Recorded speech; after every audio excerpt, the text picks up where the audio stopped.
Yan guys, matapos kong hugasan yung manok at nilamas ko sa asin, diniretso ko na kaagad sa kaldero. Hindi na ako naglagay ng mantika dyan. Yan guys, pagkalagay ko ng tanglad, nilagyan ko na rin ng luya. Bali, gigisa lang natin. Sinangkutsa ko muna siya. Yan, halu-haluin lang natin para matanggal yung lansa, mabango siya. Pampabango yung aroma. Kasi may tanglad tsaka may luya.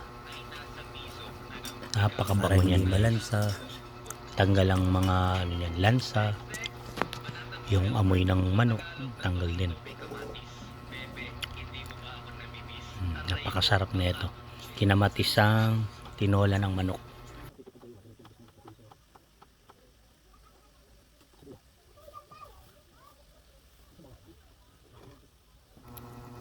At dito pa lang ako naglagay ng hiniwang bawang.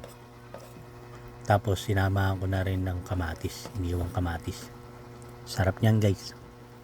Yung kamatis na yun, gustong gusto ko yung kulay pulang kamatis.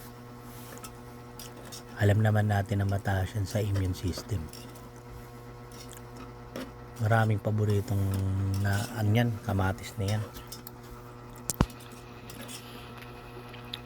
Gusto ko yung nagmamantika yung kamatis niya.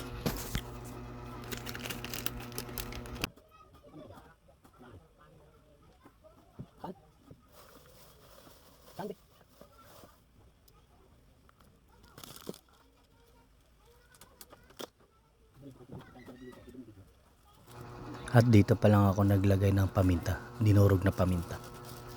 Yan, para napakasarap at napakabango. Tuloy-tuloy lang natin yung paggisa hanggat siya maluto yung manok.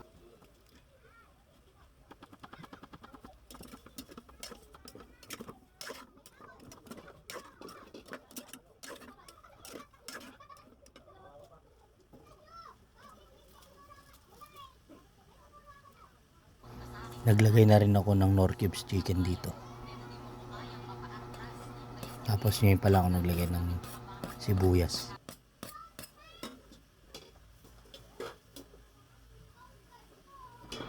Tuloy lang natin yung paggisa rito para mabango-mabango.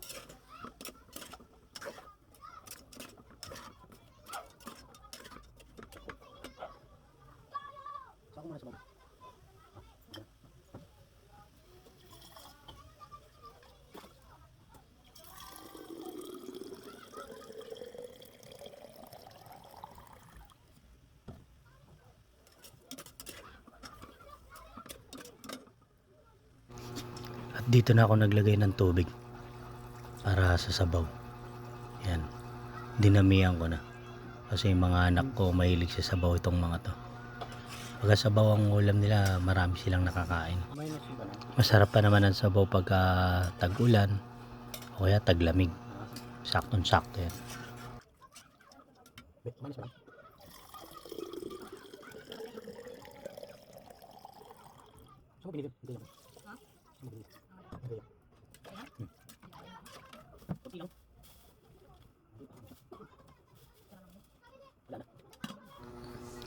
Tapos patis ang gamit ko rito, hindi asin, para mas masarap.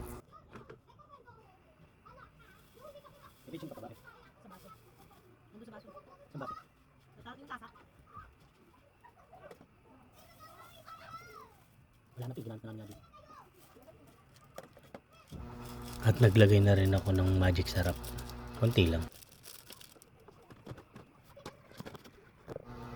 Yan, tapos haluin ng haluin, tapos takpan para kumulo yung sabaw. Lagyan ko na rin ng sayote para lumambot siya, para pagkulo niya malambot na.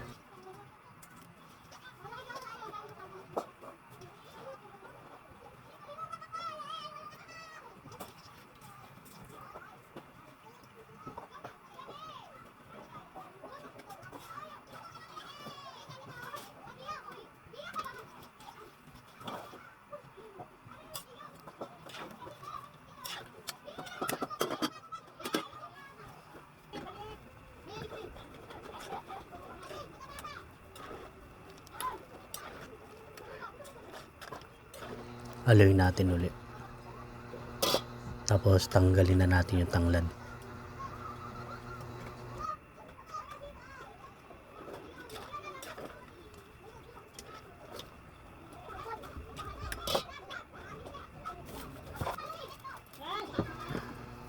Yan, kumulo na siya guys. Lagyan natin ng bechin. Tapos haluin natin.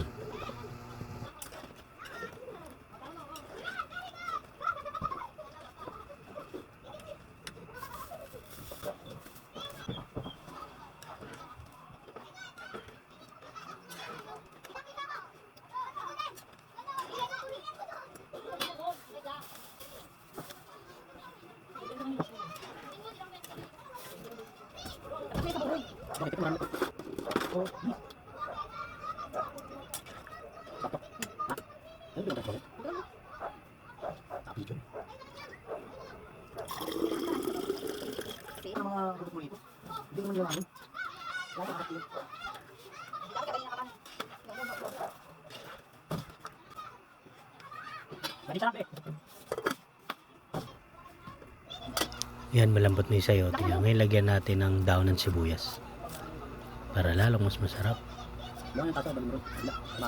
Gaganahan kang kumain na ito, no? Mapaparami ang kain mo. Ubos ang kanin, taobang kaldero. Betin na lang, dagdag mo. Betin.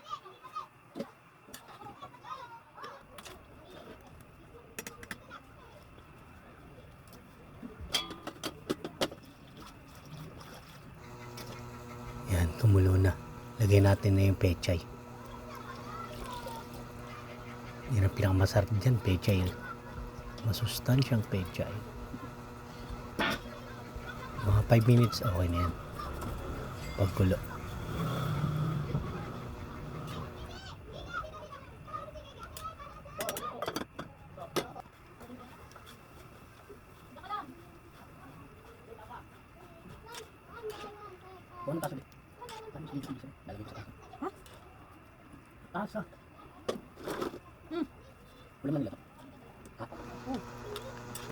Yan. At dito, luto na ang ating kinamatisang tinola ng manok. Yan. Kailangan ng bakbakan. Napakasarap.